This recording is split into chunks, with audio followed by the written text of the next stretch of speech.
Hi guys, I'm EVM and welcome to the first ever EVM Best Electric Vehicle Car Awards. Never done one of these before because there's never really been enough cars to do individual categories, but now there is 2020. In this one there'll be Best Small Car, Best Family Car, Best Performance Car, Best Luxury Car, and of course the Best Overall Full Electric Car of 2020. What we'll do is tell you who's won at the start of the video and then go and visit each category again to explain why we chose the winner and why we excluded all the other ones. Now you've probably already noticed that this video is sponsored by my good friends at Smart Home Charge, who they've not just paid for this and I'm mentioning them, I actually got them to install my charger, so I'm more than happy to recommend them to you. So if you need a new home charger, please do look at smarthomecharge.co.uk. There will be a link in the description below, and please do use that link because then they'll know that you've come from this channel, the analytics will look better, and next time I can ask them for more money. Don't worry though, this channel will not become into a perpetual advert every time you watch something, because I think sometimes that kind of detracts from the content. It certainly does detract from the content. It puts you off of the whole theme of the video. And it's not what you're about. No, I'm not about money. Oh my god! Have you seen the low prices from Smart Home Charge? I have. I can hardly believe my eyes. Oh, whoa! Look at the choice that smarthomecharge.co.uk have got on their website. And they're nationwide. Nationwide? I tell you, I'm going now. I'm getting them. You can't. You haven't got an electric car. But the value. They're so cheap that even someone without an electric vehicle wants to buy one from smarthomecharge.co.uk. All these low prices have made me immensely thirsty. Well, I don't think the choice of the overall car win is going to be for everyone though. No, it's going to be a choice of a new generation.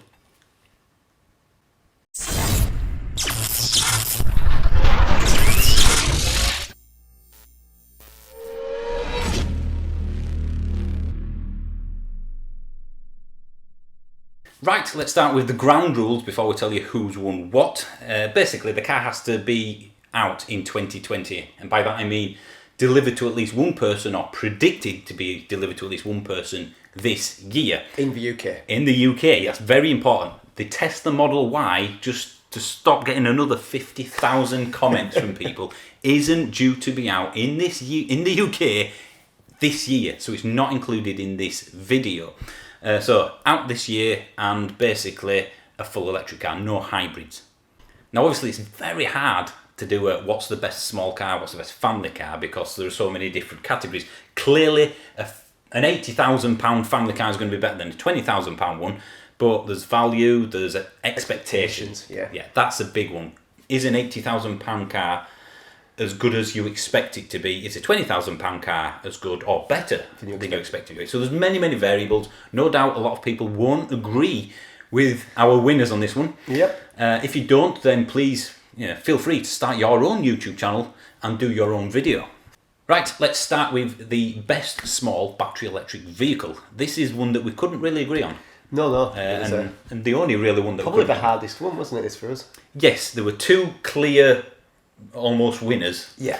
Well, again, we'll explain after we've told you who's won what, why we chose this one, but the winner for the Best Small Car Award is the new Renault Zoe, the facelifted 50 kWh version. We'll tell you why later on. Next is the Best Family Car, by far the biggest category, because you've got everything from the Model X, the Audi Turd, done it again, the Audi e-tron, down to things like the Nissan Leaf. In my head, if it can take a family of four on a holiday, maybe camping, then it will be included in this. So that's the constraints, if you like. Again, we'll tell you why later on, but the winner for this one, and this was unanimous, it was the MG ZS EV. The video for that is in my channel, if you want to see the review, by the way. Shameless plug there. Yep, definitely. There you go. Moving on, the best performance battery electric car. This we agreed on immediately, but to be fair, there's only about 4 or 5 options. Yep. The winner is the Porsche Taycan. Taycan. The Porsche Taycan. Yep. Now onto a category where there wasn't really any clear. There's a winner. Yeah. But it's a best of a not great bunch. But there has to be a winner, and in this case, it is the Mercedes EQC. Again, the video is in my channel if you want to watch that. Should watch that. Shameless link. Yep. Now, the big one, the best battery electric car of 2020, according to us, the clear geniuses of the electric car world. This one, we agreed on. We did, pretty much straight away. We knew what it was, and the winner will be announced at the end of this video. See what we've done there? Yep. Don't skip. No skipping. Right, now, you know the winners of all but one, and we said we'd tell you now why we chose what we chose. So we'll start with a small category again, and we chose the Zoe, the 50 kilowatt hour one, which is out very soon actually. The other kind of contenders in the top 2 or 3 or 4 was the Kia Soul EV and the Skoda Citigo electric, for whatever it's called, the Citigo. Not Citigo. The Citigo, yeah. Now, I thought Zoe. I thought Skoda. There's pros and cons to both as well. Yes. It's the Skoda for me is probably one of the.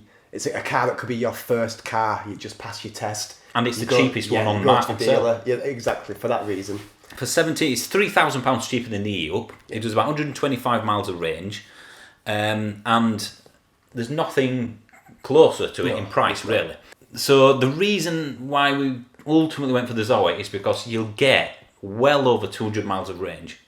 Yeah. For a car costing £26,000, an electric car, again, there's nothing that comes close. It's a better, smaller car, isn't it? Yeah, it's more practical. It's way bigger than the Citigo, obviously. In terms of pound spent per mile of range that you get, that is the best by far, is the Zoe. We mentioned the Kia Soul, the ironically named Soul, because it doesn't really have one. Like the Mitsubishi Charisma. A fantastic car. Full of... No. Oh, yeah. But the reason why we put the Soul so high was because, again, its range is immense. It's more than a Tesla Model 3 standard range plus. And it's very practical. Very practical. It ticks almost every box, but it's £33,000. Yeah. But it's just simply too expensive, I think, to win it. I suppose what we wanted to do, but there wasn't enough cars in the categories to have the best city car and the best small car. Yeah.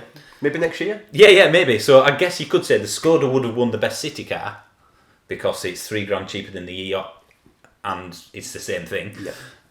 But overall, because of the range and extra practicality and the Zoe just pips it. It just pips it. And I think that is the best small car. So if you're in for the small car, that is the one that's won it. Now, this is obviously the one with the biggest choice by far. There must have been 25 cars or something in this one. And we chose the MG ZS EV. So we'll tell you why we picked that and the other ones that were closest. In terms of value, there's nothing beats it, is there? Nothing comes close. Not even the Citigo. No. You only get about 140 odd miles of range, but that's about the only downside, really, for me. Given the price, so it's acceptable, isn't it? 23 it starts at. That's meant to go up at some point, so it's hard to say. 23 to 25. But it's the same size as a Kia e-Niro. Very practical. The range is more than enough for the majority of people. I mean, if I've done 80,000 miles in a 24 and a 30 kilowatt hour leaf, this should be a bit more than that. So you've got a 7-year warranty. And it's a practical family car, isn't it? You're going to get yourself, the wife, the kids, their bikes, the camping gear. Yeah, it's all going to go in. 23, even said 24,000. The next car of its size is in the 30s, I think. It's got its flaws. It's not the best interior, although it's not as bad as most people probably think. It's so good, in fact, that my brother is awaiting delivery of one. And I think if something happened to my Leaf now, like it got stolen or something, and I needed something within budget. Fingers crossed. And if I needed something in budget around that, it would probably be that. I would probably get that now if I had to. I don't have an electric car, but if I was thinking of getting one, I think the MG would be definitely high up there on the list. Value's not everything, is it? But the value on that is so high. And its practicality, and it's available. Because the petrol version of it only got 3 stars on NCAP. The electric version has been tested. It's got 5 stars. That's why it won. The other contenders, if you like, would of course the Tesla Model 3. That had to be there. It had to be there. It's groundbreaking. Yeah, really. it's got a unique selling point. Yeah. The autopilot not everyone likes, but that is one. the supercharger network has got to be the biggest advantage. The reason why every Tesla owner is so smug is because they can drive clear across Europe and not even have to do any work in terms of where are the chargers. They don't have to worry about turning up and not working either. The Model 3's expense is what basically stopped it from winning. It's just out of reach for most people. So that was there. The two others, the Kia e-Niro was also on there. Again, the price laid down. It did. We couldn't really find a fault with it when we reviewed it last year, though. No, I really liked it. I almost thought I could. I could live with this as an only car. Just over 200 brake horsepower. Very practical. 250 miles we did on a motorway, and we still had 10% left. It didn't win because it's 34.5 grand. You can only get it in the top spec, which annoys the hell out of me. Another one worth mentioning though, we haven't seen it, no one's seen it yet. The Seat Elborn, which is basically an ID3 clone. So everyone's waiting for the ID3. They think it's going to be a great people's car. I don't. I think it's going to be more expensive than people think. But the Elborn is a clone of that. It's an ID3 that's a couple of grand or more cheaper. Why wouldn't you? Yeah, so that's why that was in consideration. But ultimately the ZS won it. And right now my cat is meowing in the garage and I'm going to strangle it. Give me a second. Just bloody cats! Is this the one that shits? We've had to bring the cat in here because he's meowing like mad. My daughter's asleep upstairs, so he can't be up there. So he's just going to have to put up with them. And yes, this is the one that keeps on crapping in the car anytime we take him to the vets. Right, onto the performance car. Why we chose the Porsche Taycan. Ultimately, there was very little choice. There's not many performance electric cars out there. But I think the best thing we could say why we chose it is because it's a Porsche. The interior's a Porsche. Yep. The build quality is a Porsche. The handling. The drive. It's the first electric car, I think, that's going to be a poster on a kid's wall. It is, yeah. Which is, it looks the piece as well, doesn't it? Yeah, it's got the heritage of that. I mean, we did think about the Polestar 2, but it's effectively an XC40. Yeah, you with a quicker engine. An XC40. And it'll be quick, but it's compromised, isn't it? Yeah, it's a petrol car modified into an EV. The Model S interior just isn't close. No. To the Porsche at all, is it? No, it's an old car. It's an old car. It's yes, it's quicker in plaid mode than the Taycan, isn't? But it's not out. It's not out yet. We did seriously consider the Tesla Model 3 performance. Very seriously. Very seriously, because any car that's compared to the BMW M3. Well, any car that Chris Harris goes, I'm going to get one after driving. I think It's not a performance car, is it? It's a saloon. Practical family car that's fast, like the BMW M3, but I think the performance had to be the Taycan, and I don't think anyone can really complain about that one. As a package, maybe that's the package of everything we're talking about in any category. No one ever complains about the ownership experience of a Porsche. No.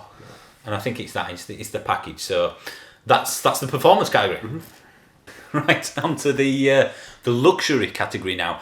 As we mentioned earlier, this was one that none of them really floated his boat. I mean, there's no Rolls Royce, there's no Bentleys yet. The top three, I suppose, were of course the EQC, which won it. We'll tell you why in a second. The other two were the e-tron and the I-Pace. The e-tron?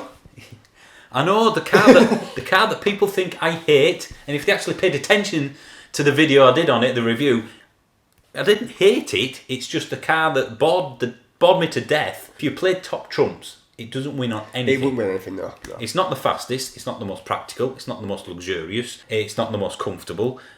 It doesn't win on anything. It's middle ground. It's bland, yeah. The only person, or should I say, the only people that complain, and I know this for a fact because I've had a look, on the Audi review, are Audi owners. And it's like you've insulted them. Slept with their mother and then slapped her around and then got her pregnant and ran away. They're not quite as bad as Tesla owners, but they're quite fanatical of Audi owners, aren't they? And which is why they say, well, it looks like an Audi, which is what I want, because I have no imagination.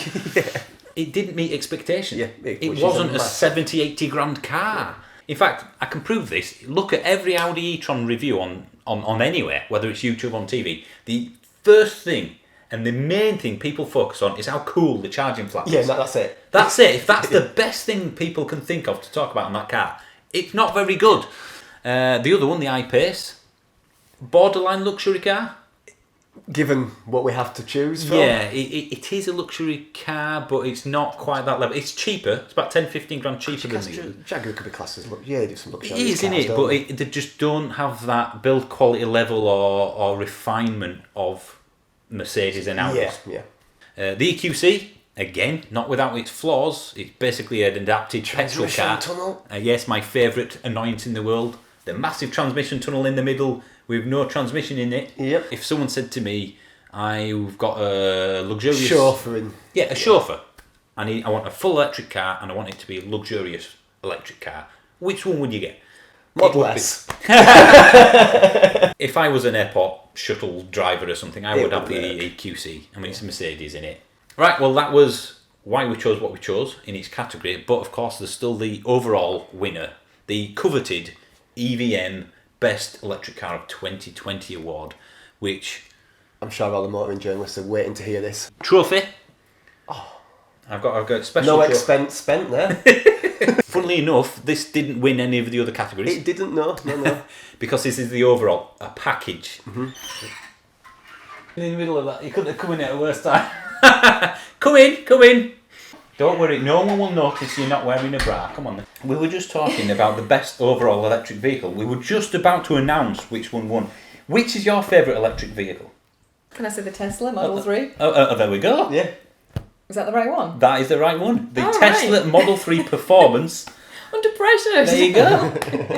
The Tesla Model 3 Performance. It certainly does. And we didn't really have to discuss this at all, did we? We just went, we know what this is straight off.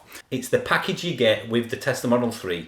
It's a family car. It's comfortable. It's got a decent enough interior. Yeah. And it's compared with the BMW M3 in terms of fast, performance. isn't it? Yeah. It's quick. Maybe not got the handling of the BMWs. But for £55,000, I think it is, nothing comes close given the range you get, which is, I think, 300-ish miles, 280 real world miles, something like that. Yes, 50 odd grand's a lot, but not when you consider what you're getting. Yeah. The unique selling points, of course, of the supercharger network and the autopilot, if you're into that sort of thing.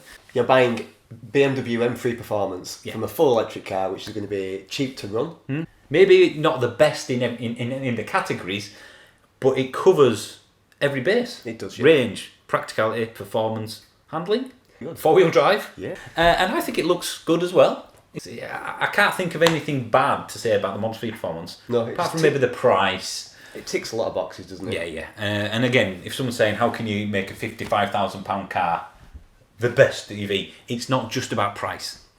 Again, it's the package, the expectation. I think that exceeded even any motoring journalist's expectation. Well, you can look online, can't you? People driving it and they're very surprised at just how good it is. Have you seen a bad review of the Model 3 Performance? No. No. No. And that, I think, it speaks volumes. Now, of course, this is where I ask people to put in the comments what they thought of what we have just done here. I am sure this will garner quite a lot of different opinions. Yeah. But ultimately, let us know what you think. Do you agree with what we said? Do you own some of these and say, well, actually, no, it's not as good as you think?